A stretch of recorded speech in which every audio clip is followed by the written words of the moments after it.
Baiklah, Assalamualaikum warahmatullahi wabarakatuh. Perkenalkan, nama saya Syahri Banun dari Institut Teknologi 10 November, Fakultas Teknik Elektro dan Informatika Cerdas, Departemen Teknik Informatika, Prodi Rekayasa Kecerdasan Artifisial dengan NRP 50542410003. Pada kesempatan kali ini, saya dan teman-teman saya ingin mendemokan hasil dari final project kami pada mata kuliah Matematika Diskrit oleh Ibu Dini yang juga ditemani oleh asisten dosen yaitu Mas Kevin dan Mas Abdan. Baiklah, mungkin untuk teman-teman saya di sini ada Ahmad Naufal Faras. Halo Faras. Halo, Dan ada juga Robitul Jaksi. Halo Bet. halo. Oke, baiklah mungkin langsung aja kita mulai. Nah, di final di final project pertama kami ini mengambil mengambil judul laju pertambahan jumlah populasi. Karena hal ini kami lakukan untuk memproyeksikan jumlah penduduk di masa yang akan mendatang. Next, untuk formula yang kami gunakan pada nomor pertama ini yaitu formula eksponensial. Di sini kita bisa dapat menghitung jumlah penduduk pada saat tahun ke T dan juga dapat menghitung laju pertumbuhan penduduk. Next, next. Oke, di judul kedua kita mengambil judul Stock and Profit Optimizations. Next, next saja. Oke, tujuan dan manfaat kita mengambil judul ini yaitu untuk mengembangkan sistem secara otomatis mengurutkan produk berdasarkan kriteria-kriterianya. Di sini kita berdasarkan profit dan best seller.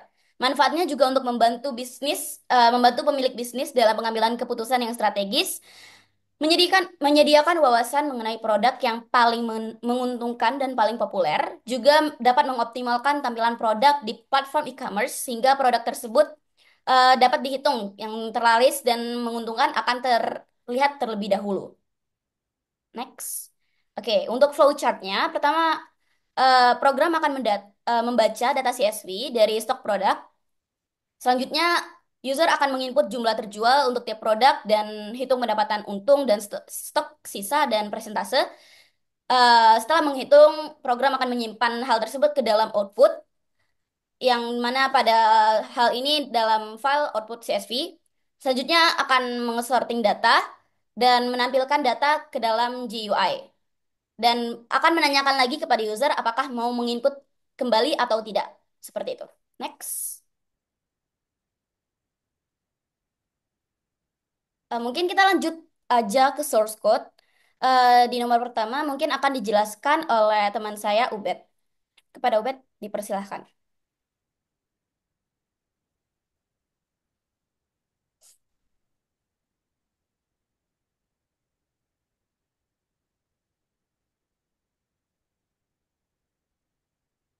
Ed. Ubed,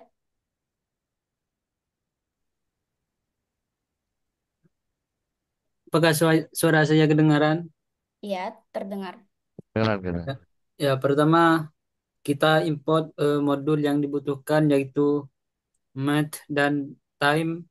Yang pertama buat fungsi loading yang eh, seperti itu dan lalu fungsi laju pertumbuhannya dan lalu kita return dan itu rumusnya dan buat lagi fungsi populasi dengan return eh, rumusnya seperti itu. Pertama, lalu buat fungsi yang utama yang yakni fungsi main dengan print mau hitung apa dan print populasi apa atau laju pertumbuhan dan kita buat variabel pilihan yang terdiri dari input.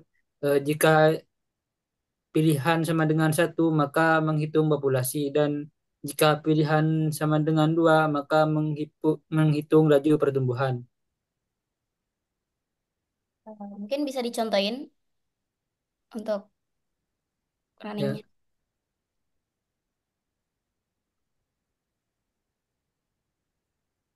Kita coba menghitung populasi dengan populasi awal 1000. Laju pertumbuhannya 0,02 tahun awal 2020. tahun akhirnya di 2030.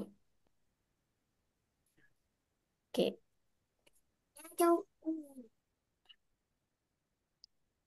Mungkin untuk hasilnya sudah sesuai dengan inputan dengan apa yang diharapkan. Kita next saja ke nomor 2.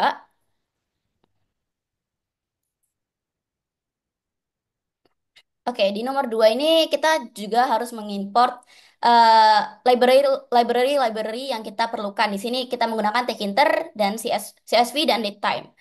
Pertama, kita buat dulu function untuk menghitung untung, menghitung pendapatan, menghitung stok tersisa, dan menghitung presentase.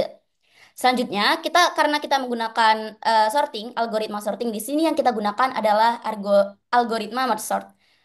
Seperti biasa, merge sort yang kita gunakan itu menggunakan template merge sort pada umumnya. Selanjutnya, kita juga membuat function read CSV untuk membaca eh, file dari stok produk yang kita bikin. Mungkin selanjutnya akan dijelaskan oleh teman saya, Faros. Lalu di sini ada fungsi read out CSV. Ini gunanya untuk membaca data yang disimpan oleh fungsi read save to CSV ini digunakan untuk menyimpan data ke dalam output CSV. Jadi nanti file ini akan menampilkan data yang berdasarkan yang kita simpan di dalam output CSV. Lalu di sini ada fungsi update data. Fungsi ini digunakan untuk menghitung data lengkap seperti pendapatan, keuntungan, stok tersisa, dan presentase terjualnya. Lalu kita sorting eh, dan menjalankan semua fungsinya di dalam fungsi ini. Lalu di sini ada fungsi table. Fungsi ini digunakan untuk template dari semua table-tablenya, mulai dari kolom, header, dan lain-lainnya. Lalu di sini ada fungsi input self from. Di sini eh, guna dari fungsi ini adalah untuk mengambil input dari user. Lalu di bawah ini hanya eh, penyesuaian untuk tampilan di dalam aplikasinya. Mungkin saya langsung contohkan ke dalam implementasinya.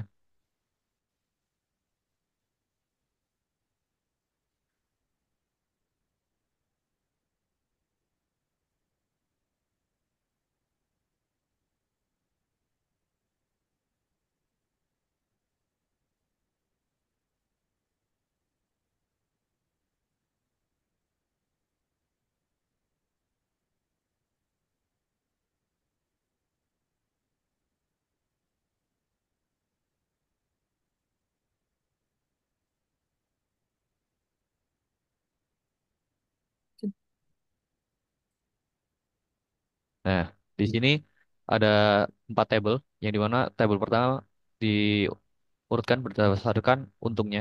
Jadi di sini yang paling atas adalah yang untungnya paling besar. Lalu di sini ada yang best seller. Ini diurutkan berdasarkan presentase terjualnya. Lalu di sini ada tabel restock. Di sini diurutkan berdasarkan barang mana yang harus di restock terlebih dahulu. Lalu di sini waktu input. Ini adalah tabel di mana diurutkan berdasarkan waktu inputnya.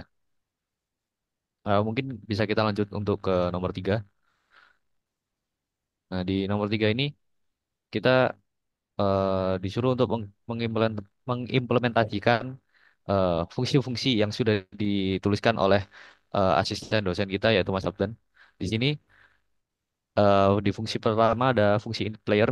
Di fungsi ini kita hanya menginisiasi sebuah variabel bernama player list untuk menyimpan player-player yang akan digunakan di fungsi-fungsi selanjutnya. Lalu di bawahnya ada fungsi create player.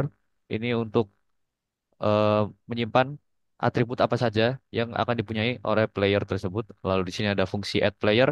Fungsi add player ini digunakan untuk menambahkan player baru ke dalam game. Lalu di fungsi remove player ini gunanya untuk menghapus eh, player dari game. Misal player tersebut mati atau seperti apa. Mungkin lalu di sini ada fungsi set player. Eh, Fungsi ini digunakan untuk mengset value dari player tersebut. Lalu di sini ada fungsi attack player. Eh, Fungsi ini digunakan untuk menghitung skor dari setiap serangan dan hit yang diterima oleh player. Dan di sini ada fungsi display match result. Ini untuk untuk menampilkan hasil dari match tersebut. Eh, Lalu selanjutnya mungkin dilanjutkan oleh teman saya. Oke, selanjutnya tuh ada Play.py di sini untuk menampilkan gamenya. Di sini kita menggunakan Tkinter untuk GUI. Eh, di sini juga kita harus nge-import data-data dari file game.py. Yang pertama itu ada function show pop-up, itu cuma untuk menampilkan pop-up dari si displaynya. Next itu create player menu. Jadi di sini kita menggunakan simple dialog untuk menanyakan kepada user eh, player name dan need image dan juga defense. Next itu ketika playernya sudah lebih daripada dua, maka kita bisa memulai gamenya. Di sini kita bisa memulai game itu lebih dari sekali. Next, ketika targetnya itu sudah kehabisan darah atau lebih dari nol, maka maka target tersebut akan kalah dan akan terremove. Next, kita play aja.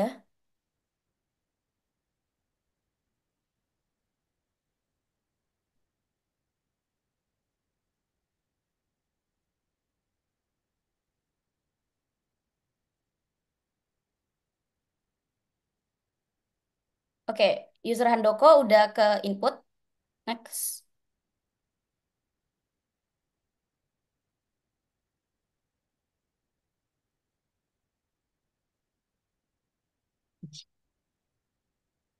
Dan user Lee juga udah ke input. Bisa di start aja kalau mau. Oke, game start. Lee menyerang Handoko.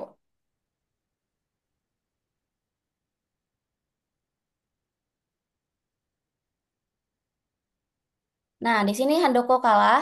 Kita juga dapat melihat health dari si Lee dan skor dari Lee. Mungkin itu aja dari simulasi nomor 3 dan dari kelompok kami untuk demonya sampai di sini saja. Apabila ada pertanyaan, mungkin bisa ditanyakan di kolom di bawah. Eh, Sekian dari kelompok kami. Bila ada salah kata, kami mohon maaf. Dan juga kami mengucapkan terima kasih banyak kepada asisten dosen kami, yaitu Mas Abdan dan Mas Kevin, telah membantu kami dalam mengerjakan proyek ini. Dan juga terima kasih kepada Ibu Nini atas atas bimbingannya selama ini, selama 1 semester ini. Baiklah, mungkin dari kami mengucapkan terima kasih banyak dan mohon maaf apabila dalam penyampaian banyak salah kata. Wassalamualaikum warahmatullahi wabarakatuh. Sampai ketemu nanti. Bye bye.